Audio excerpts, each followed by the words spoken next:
Hi guys, today is Friday, September 8.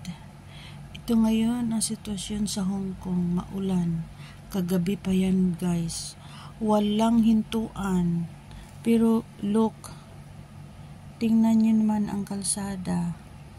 Sa awa ng Diyos, wala namang flooding.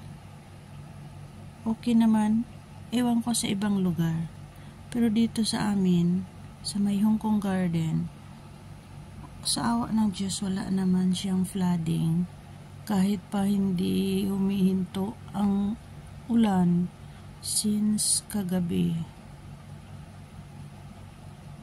See, sa ngayon, almost 8 o'clock na.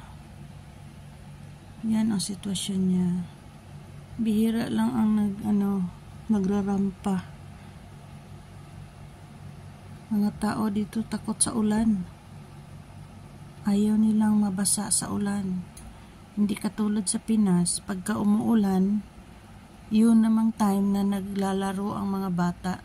Pero sa noon pa yun. Ngayon, iwan ko lang mga bata ngayon kung maglalaro pa ba sa ulan. Sa kapanahonan namin, naglalaro talaga kami sa ulan.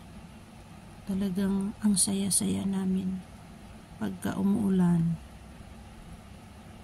Yan guys. Yan ang update sa weather ng Hong Kong. September 8, 2023, Friday. Bye!